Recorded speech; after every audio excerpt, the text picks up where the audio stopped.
नमस्ते दोस्तों, क्या आपके पास भी एक लंबा और पतला प्लॉट है और आप सोच रहे हैं कि इसमें 3 बेडरूम कैसे निकलेंगे? आज यह 12 बाई 49 फीट का हाउस प्लान आपकी पूरी मुश्किलें हल कर देगा।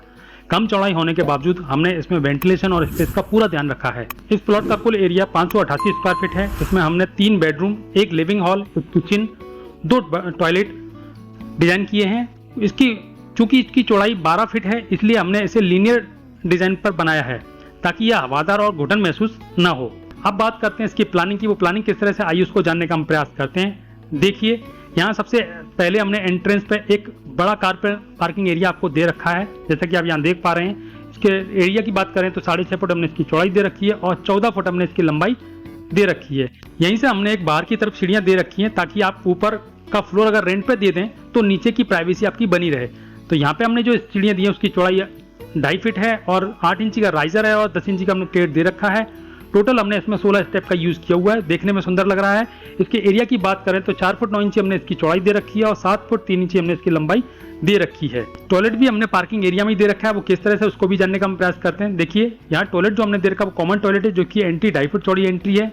एंट्री साथ आप देख पा रहे हैं, टॉयलेट सीट को हमने आगे दे रखा है और बेदिंग एरिया को हमने पीछे दे रखा है। दोनों के बीच में हमने ग्लास पार्टीशन यूज कर रखा है, जिससे वो नहाते समय इसके छींटे हम जो है हमें टॉयलेट सीट पर ना आए और वो हमें डिस्टर्ब ना करे। तो इस तरह से इसका साइज की अगर हम बात करते हैं तो 4 फुट 6 इंच इसकी चौड़ाई दे रखी है और 6 फुट हमने इसकी लंबाई दे रखी है। उसके बाद बात करते हैं अपने बेडरूम नंबर 1 की। देखिए, यहाँ पे हमने सबसे पहले बेडरूम दे रखा है। बेडरूम से पहले हमने एक एंट्रेंस दे रखा है जो कि 3 फीट चौड़ा एंट्रेंस है। इसमें 3 फीट का हमने डोर लगा रखा है और ये पैसेज पूरा हमने 3 फुट का दे रखा है। अंदर आते ही सबसे पहले हम अपना बेडरूम, या इसको हम गेस्ट रूम भी कह सकते हैं, मैंने इसे जो है एक बेडरूम बनाया, आप चाहे तो इसे गेस्ट रूम भी बना सकते हैं। जिसे आप देख पा रहे हैं, यहाँ से हमने एक विंडो दे रखी है जिससे हम 2.5 फुट चौड़ी विंडो है और यहाँ हमने एक डोर दे रखा है जो कि हमारा 3.25 फीट चौड़ा डोर है। यहाँ बेड लगा रखा है, सामने साइड में फर्नीचर दे रखा है और सामने टीवी का पॉइंट दे रखा है। आप चाहें तो इसे ड्राइंग रूम भी बना सकते हैं। इसका साइज की अगर हम बात करते हैं तो 8 फुट हमने इसकी चौड़ाई दे रखी है और 8.5 फुट हमने इसकी लंबाई दे रखी है। अगर आप इसे ड्राइंग रूम बनाते हैं तो पैसेज इसमें इंक्लूड हो जाएगा, तो इसकी टोटल चौड़ाई 11.25 फुट हो जाएगी और चौड़ाई इसकी 8 फुट रहेगी। उसके बाद बात करते हैं अपने नेक्स्ट पॉइंट, जो कि हमारा बेडरूम नंबर 2 है। वो बेडरूम नंबर 2 कैसा है उसको भी देखने का प्रयास करते हैं। देखिए, पैसेज में हम थोड़ा सा और आगे बढ़ते हैं तो हम देखते हैं यहाँ पे 3 फुट का डोर है। 3 फुट का डोर एंटर करते से ही सीधे हम देख पा रहे हैं यहाँ पे हमने बच्चों के लिए रूम दे रखा है, जिससे कि आप दो पलंग हमने यहाँ पे डाल के दिखाएं। दोनों बच्चे अपने आराम से अलग अलग अपना रेस्ट कर सकते हैं प्रॉपर तरीके से, किसी प्रकार की कोई प्रॉब्लम इसमें होने वाली आपको नहीं है। यहाँ एक स्टडी चेयर दे रखी है, जैसे कि आप बच्चे हम स्टडी करना चाहते हैं स्टडी कर सकते हैं। सामने हमने बुक शेल्फ दे रखी है, दोनों बच्चे अपनी अलग अलग बुक शेल्फ का यूज कर सकते हैं। इसके साइज की अगर हम बात करते हैं तो 8 फुट हमने इसकी चौड़ाई दे रखी है और 8 फुट हमने इसकी लंबाई दे रखी है, जो कि छोटे बच्चों के लिए पर्याप्त साइज में, किसी प्रकार की कोई प्रॉब्लम आपके होने वाली नहीं है। नेक्स्ट पॉइंट पे हम बात करने वाले थे अपने ड्राइंग कम डाइनिंग एरिया की, उसको भी बात कर लेते हैं। देखिए, यहाँ हमने ड्राइंग कम डाइनिंग एरिया दे रखा है। यहाँ पे 3 सीटर सोफा अपने रख के दिखाया है, सामने सेंटर टेबल दे रखी है। उसके बाद यहाँ पे काफी बड़ा एरिया, जो हम चाहें तो इसमें डाइनिंग टेबल भी आप रखना चाहें तो रख सकते हैं। यहाँ आपने एक विंडो दे रखी है, जिससे विंडो की अगर साइज की बात करें तो 2.5 फुट की चौड़ी हमने विंडो आपको यहाँ पे बना के दिखाई है। इसको मैं दूसरे एंगल से भी दिखाने की बात करता हूँ। जैसे यहाँ पे मैंने किचन भी बना के दिखाई, वो किचन किस तरह से उसको देखने का हम प्रयास करते हैं। देखिए, दूसरे एंगल से जैसे हम एंट्री करते हैं, यहाँ से कर्टन को एंटर करते से हम अपने ड्राइंग कम डाइनिंग एरिया में आते हैं, जहाँ पे हमने कॉर्नर में किचन दे रखा है, जो कि खूबसूरत किचन है।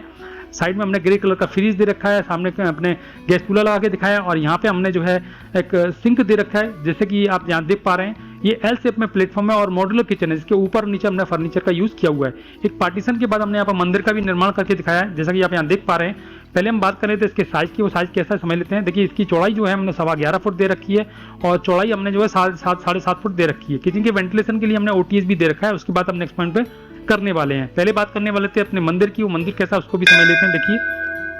देखिए, यहाँ पे हमने जो है मंदिर बना के दिखाया, जैसे किचन के बगल में जो हमने किचन के बगल में यहाँ पे हमने मंदिर बना के दिखाया, जिसमें गणपति जी को विराजमान करके दिखाया है। ये लकड़ी का मंदिर है, आप चाहे तो अपने हिसाब से किसी प्रकार से अलग अलग डिजाइन में अपन इसको बना सकते हैं। यहाँ पे जो पार्टीशन दे रखा है वो हमने वुडन पार्टीशन दे रखा है, जो कि देखने में सुंदर लग रहा है। अब बात करने वाले थे अपने नेक्स्ट पॉइंट, जो कि हमारा बेडरूम नंबर 3 है। वो बेडरूम नंबर 3 किस तरह से उसको भी देखने का प्रयास करते हैं। देखिए, यहाँ बेडरूम नंबर 3 हमने आपको बना के दिखाया है।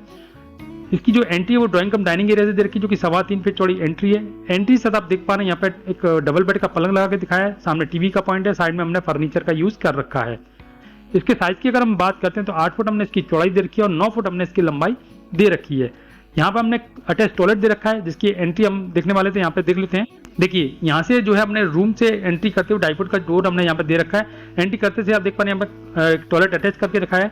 इसका बेडिंग एरिया जो हमने पीछे दे रखा है, टॉयलेट पोर्शन हमने आगे दे रखा है। इसके साइज की अगर हम बात करते हैं तो 3 फुट हमने इसकी चौड़ाई दे रखी है और 6 फुट हमने इसकी लंबाई दे रखी है। एक 2.5 फुट की विंडो दे रखी है जो कि हमारे ओपन टू स्काई एरिया में ओपन होती है। ओपन टू स्काई एरिया किस तरह से उसको भी देखने का हम प्रयास करते हैं। देखिए यहाँ हमने ओपन टू स्काई एरिया दे रखा है, जैसे कि आप यहाँ देख पा रहे हैं। यहाँ हमने 3 चीज़ों को वेंटिलेट करने के लिए यहाँ दिया है, मतलब किचन कम डाइनिंग लिविंग एरिया है उसको हम वेंटिलेट कर सकते हैं, जो हमारी 2.5 फुट की विंडो है। एक वेंटिलेशन दे रखा है जो कि हमारा 2.5 फुट वाला वेंटिलेशन है, जो हम टॉयलेट को वेंटिलेट कर सकते हैं। बेडरूम नंबर 3 जो कि हमारा मास्टर बेडरूम है उसको भी हम यहाँ पे प्रॉपर तरीके से वेंटिलेट कर सकते हैं। यहाँ पे 2 फुट की हमने विंडो दे रखी है। उसके साइज की अगर हम बात करते हैं तो 3 फुट हमने इसकी चौड़ाई दे रखी है और 2.5 फुट हमने इसकी लंबाई दे रखी है। उसके बाद बात करते हैं ओवरऑल प्लानिंग की। ओवरऑल प्लानिंग देखने में कैसी लग रही है इसको भी समझने का प्रयास करते हैं। देखिए यहाँ हमने आपको ओवरऑल प्लानिंग में आपको बना के दिखाई, जैसे देख पा रहे हैं। एक कार पार्किंग दे रखी है, एक स्टेयरकेस दे रखी है जो कि हमें फर्स्ट फ्लोर की तरफ ले जाती है और ये किसी को भी डिस्टर्ब किए बिना आराम से यहाँ पे बनी रहती है। अगर आप ऊपर वाला फ्लोर किसी को रेंट पे देना चाहें तो दे सकते हैं, किसी को डिस्टर्ब किए बिना आराम से इसका यूज कर सकते हैं। यहाँ टॉयलेट दे रखा है हमने, कॉमन टॉयलेट है। एंट्री करते से हम यहाँ देखते हैं पैसेज दे रखा है, 2 बेडरूम दे रखे हैं, एक बेडरूम नंबर 1 है, बेडरूम नंबर 2 है। उसके बाद एंट्री करते हैं अपने लिविंग कम डाइनिंग एरिया में, तो लिविंग एरिया है, यहाँ पे हमने किचन दे रखा है कॉर्नर में, यहाँ मंदिर दे रखा है। एक हमने जो है मास्टर बेडरूम दे रखा है, इसमें टॉयलेट अटैच बना रखा है और इन सबको वेंटिलेट करने के लिए प्रॉपर तरीके से हमने एक ओटीएस एरिया भी दे रखा है जिससे आप प्रॉपर तरीके से पूरे घर को वेंटिलेट कर सकते हैं। उसके बाद बात करते हैं अपनी कंस्ट्रक्शन कॉस्ट की, वो किस तरह से उसको भी देखने का हम प्रयास करते हैं। देखिए इस 588 स्क्वायर फीट की पूरी फिनिशिंग के साथ बनाने में लगभग 8 से 9 लाख रुपए का आपका खर्चा आ सकता है और आपकी लोकेशन के ऊपर भी डिपेंड करता है कि आपकी लोकेशन किस तरह से, उस तरह से खर्चा ऊपर नीचे हो सकता है। तो दोस्तों कैसा लगा आपको ये 12x49 का 3D हाउस प्लान? अगर आप इसको पूरा नक्शा या ब्लूप्रिंट लेना चाहते हैं तो नीचे कमेंट्स में बताएं या नीचे दिए गए लिंक पर क्लिक करें। आर्किटेक्चर से जुड़ी हुई और भी जानकारी के लिए चैनल को सब्सक्राइब जरूर करें। मिलते हैं अगले वीडियो में। नमस्कार।